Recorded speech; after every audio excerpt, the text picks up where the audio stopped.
Hello and welcome back. This is Sherry with Heart Soulful. I'm back in the studio today and we'll hopefully get a couple of videos recorded today. So for those of you joining me for the first time, welcome. I hope you enjoyed this video. If you do, please give me a thumbs up and click on subscribe and the little bell so you'll receive a notification when I post a new video. For those of you who have been following along, it has been a little bit since I have posted something, and I am kind of in a situation right now where we're having some work done on our house and all of the noise is on the other side of my wall of my studio, and so I have not been able to record any videos during the week. And then I did have one ready to go and I spent all week trying to get it to export and it would not. So I'm going to, I think, record these two videos instead of the one. That video was introducing a new stencil bundle in my Etsy shop and also doing a really fun gel printing video using the stencils from the first and the second bundle. And so I'm kind of bummed that that didn't work out, but I think what I'll do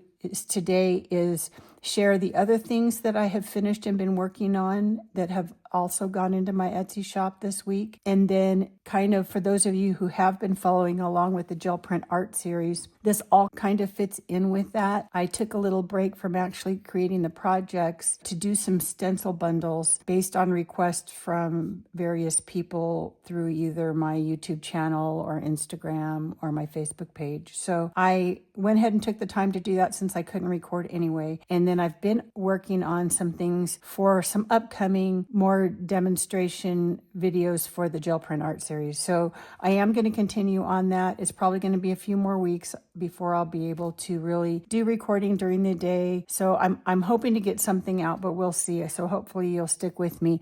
I will put down in the description the entire playlist for the gel print art series, though, for those of you who have not been following along. I believe we're in like 17 or 18 videos in now. And so you'll have a lot of catching up to do to get to where we are anyway. So I'm going to share with you kind of what I've been working on in preparation for those next videos. But first I wanted to start with the stencil. And I have my binder here too that I'll maybe show after the way that I'm storing my stencils. And that kind of dictated to me the size that I made them. If you watched the last video, which was on the stencil volume 1, I explained all of that as far as why I make my stencils, the design itself 8x10, because I like to work mostly on an 8x10 gel plate. And then the type that don't have a border, a rectangular border, work nicely to turn them the other direction and put 2 of them onto a 9x12 plate. So I explained this all in the last video, including how it looks when you upload the stencils to your cutting program. So I guess I should back up. My requests that I received were, do you sell your stencils in your Etsy shop? Because if you've been following along with the gel print art series, I've been using my own stencils, and I'll show you some of the projects that I'm working on going forward. And then the other question was, would I be willing to sell the SVG files so that for other people that may have a cutting machine, that type of file will work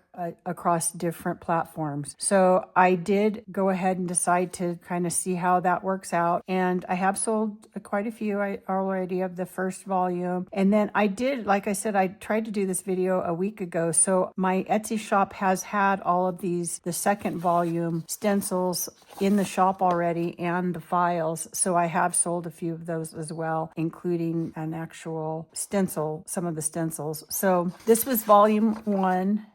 And so I won't go into all that detail about uploading them to your software for your whatever cutting machine you have. I use a Cricut maker, and so I'm using Cricut Design Space, and I work on Apple products. So if you do have questions for that, I can, try to help you out. But if you're working on a PC and some other software for other cutting machines, I may not have the answers for you. So I went ahead and included in both of the volumes 18 different designs, and I've included the SVG files and also the PNG files. Now, originally I was putting the PNG files there so that if you wanted to print them out, you could, for a reference, you know, kind of a reference of your designs that you have, kind of a catalog. And then I went through and experimented with downloading the actual files that I put on Etsy and then uploading them to my Cricut Design Space and cutting all the files just to make sure they were all working perfectly. And so I was using the SVG files, and in the last video I showed how when you upload, at least in Cricut Design Space, and it may have something to do that I'm working on an Apple, so a PC may not have this issue, but I was showing how sometimes when you upload those, it doesn't look like your design is all there.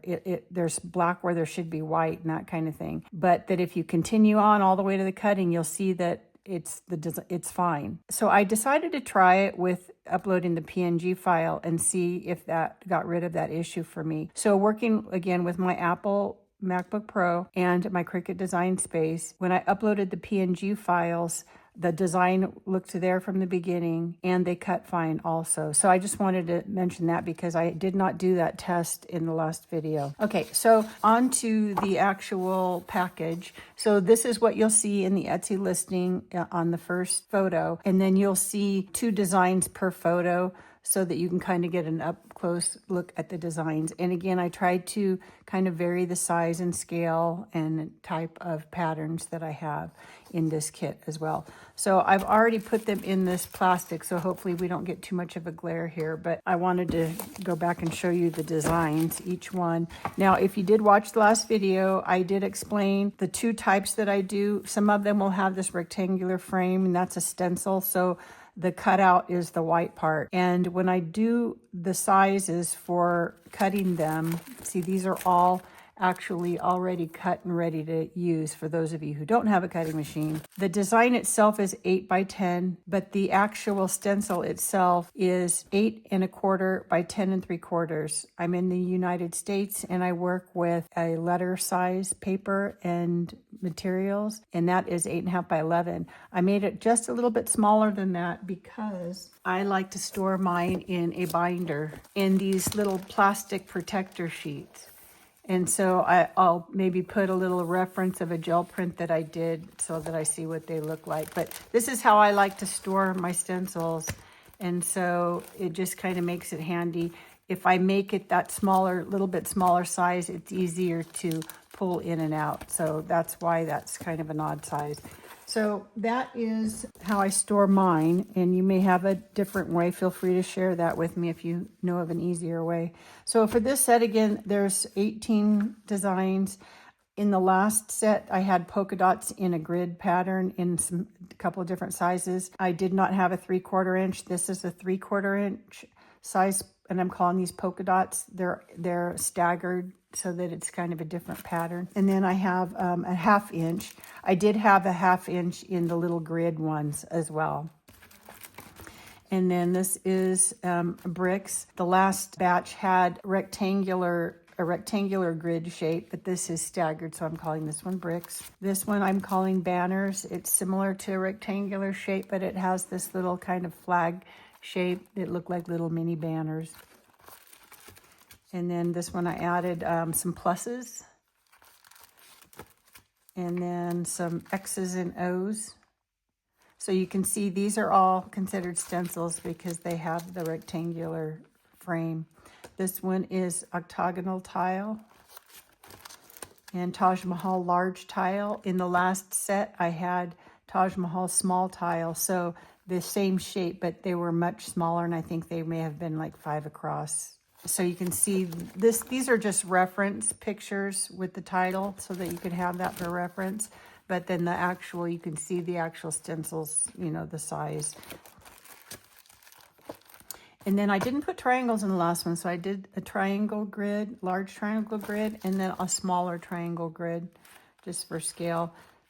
These are nice. The larger ones are fun because you can do some layering, like putting the polka dots behind it, sort of thing. And then a Moroccan tile. And then kind of a Art Deco. This one's called Deco Circles. And heart flower tile.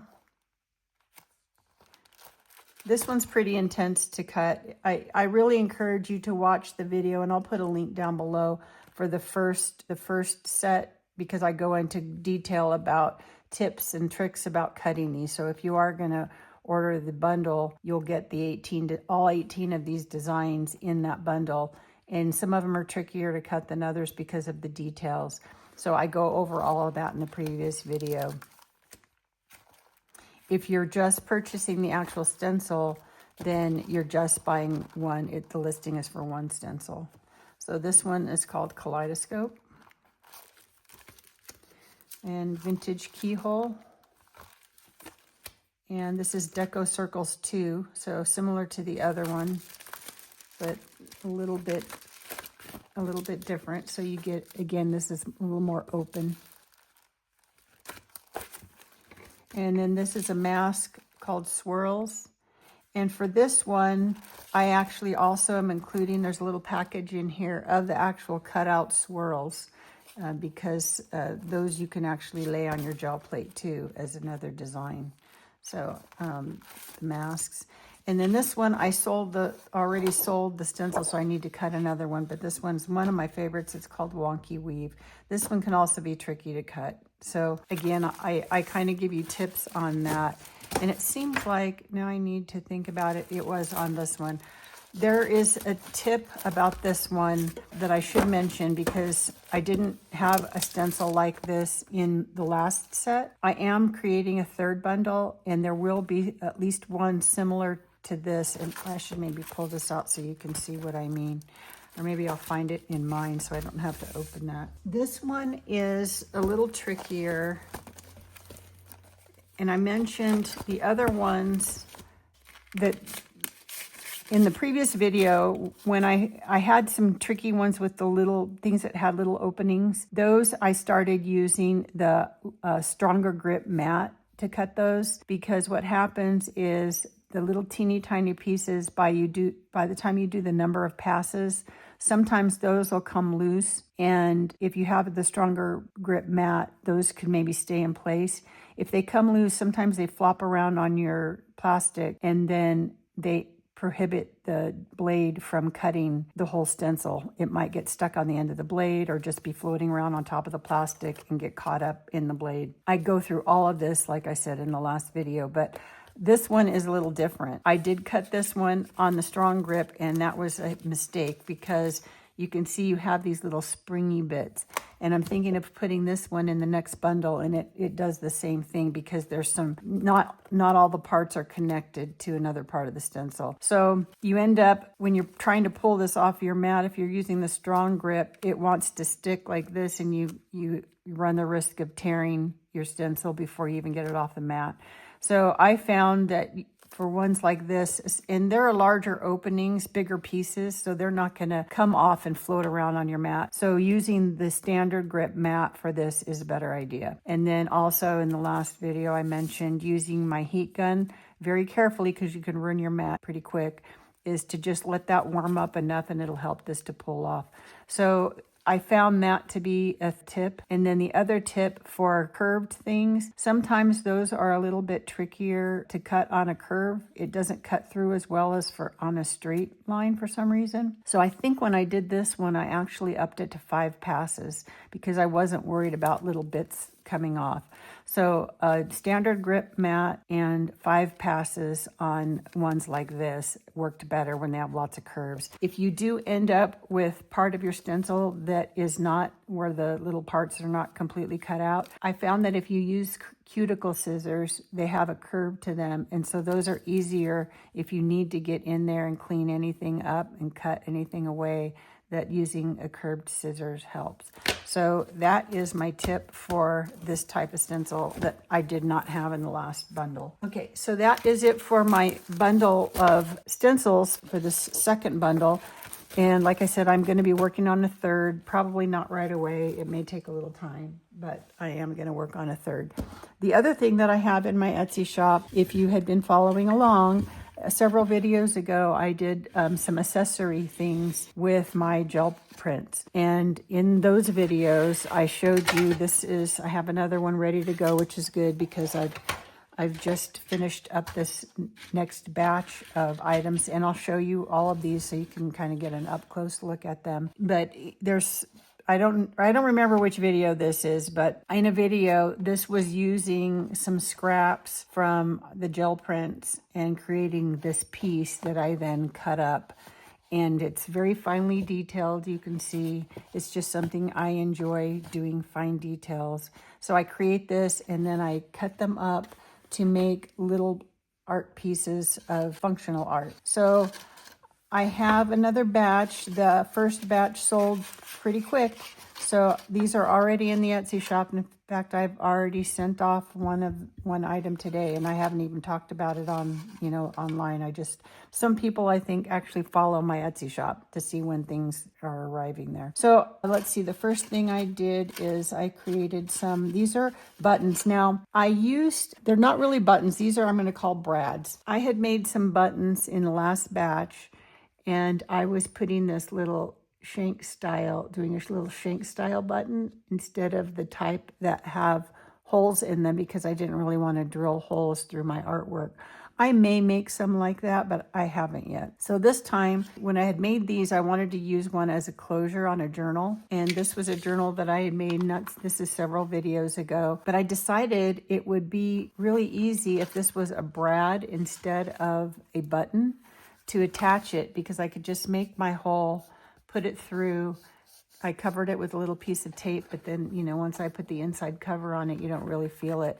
And it just, having that brad on there, it offsets it from your journal enough that you can easily, if you have ribbon or something, I've used a piece of elastic, you can get it around that. So I decided in this batch, I was going to make them all brads and not buttons. So maybe next batch, I'll do half and half or something for those of you who do want the buttons. And you can let me know in the comments what your preference is. But for journal makers out there, I thought the brads are just super quick and easy to install as your closure. So I've put them 2 on a card. So I have 4 pair of the heart shape. These are about an inch size. So I have that set. And they're all numbered. And on the listing, they're all in one listing, these 4 heart-shaped ones. So there's a photo with a number and you can see which one it is that you want. So this one is actually number 1. And this one is actually number 4. And number 3. So I had them out of order, but you get an idea. And they're nice and thick and domed. They're just kind of fun. So I have those 4. And then I have them also in round, a 1-inch round. So these are also going to be out of order, but you'll see them in the listing.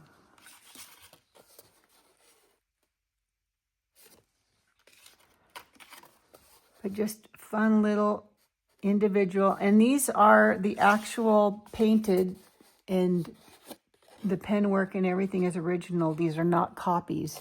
So, and I didn't scan these either when I did them. So they're all just going to be one of a kind.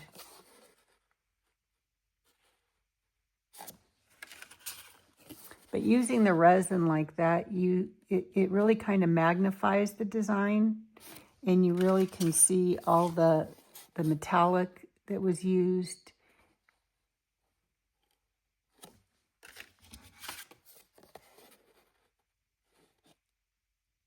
Okay, I think there are 8 pair of these. So 8 of those, 4 pair of the heart. And then here I already sold one of these, so I have 2. These are hair ties. I wear my hair in a braid every day, and so it's just kind of fun to have a little tie, a little elastic. So the elastic's black, the base is silver, and then just a little piece of artwork. So I have 2 of those. These are in the same listing, so you just choose which one it is that you want.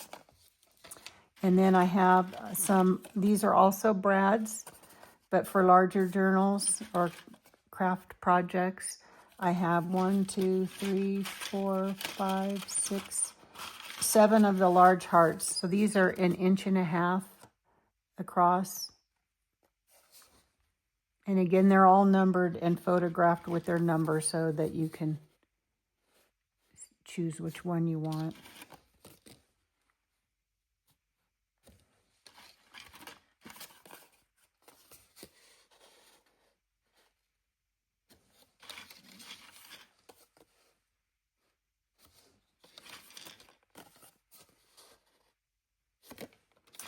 Just lots of fun.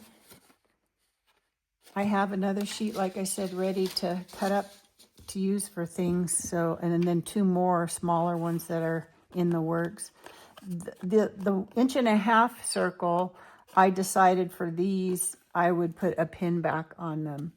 So if you would rather have these with the brad, let me know in the comments what your preference is. I just kind of wanted to do something a little different than last time and see, which is more popular. So 1.5 inch circle pin. And these can be pinned onto journals too,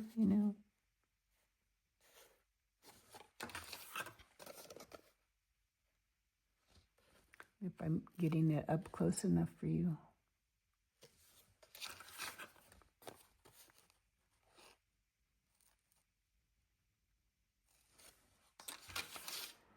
And then the last one. So that's it for those. So I have 1, 2, 3, 4, 5 of the circles. And I think I said I had 7 hearts. So get them while they last. I'll start the next batch, but it'll take me a bit. And I need to order more of those if people do want the ponytail holders. They're really cute. So that's it for those. Now, as far as what I'm working on, again, I still have some of the previous projects I need to finish up. I'm going to make more of these because they're they're fun, and I need to increase my stash too. So the other thing that I've been working on is I had made this journal, and this was done with recycled packaging, cracker box or something like that, where I used just my gel prints on these. And this was doing my gel prints and seeing if I could doodle on the actual fabric, because these are all done on fabric. I like using fabric for my journal covers. So then I decided I wanted to see if I could make the fabric washable. This one, I did not make the fabric washable, but I washed it because I wanted to see what would happen. And this one I had done some doodling on. You can see my pen work on this. And it held up fine, even with, I had a little bit of bleeding going on, and you can kind of see where the paint kind of comes off. But I like grungy, and I like colorful and grungy, so I didn't mind this at all. But I haven't done a video about making this, but this was just kind of my experiment that I'm working on, and then doing some stitching on it as well. So I'm not quite finished. I want to work on these flowers, do a little bit more stitching. But this one, again, so this could be a journal cover, or I could cut it up and make 2 little small ones. So I'm not sure what will happen with that, but that's one thing I've been working on. And then this one I'm working on is with the washable fabrics. This one also has some other fabrics that aren't gel print. So like, for example, this is just like a quilting fabric. Some of these are little scraps, but then these are gel prints. I just wanted to kind of see how my gel prints could blend in, just for a kind of mishmash look with commercial fabrics that are out there. So that's kind of what that one was. And then this one, this was after I started this, after I did the washable fabrics. So I had done washable fabrics in 2 different ways. This was making a color copy onto fabric with my printer and making it washable. And then again, I don't know if I have this one here. I don't have too much on this one. I think this one was mostly the printed. These were all printed. And then just this little piece here so far, I guess I should add more to it, was the gel print from the gel plate onto fabric to make it washable. So I want to do some more of these too, just to have some going, because I like to do some stitching on them.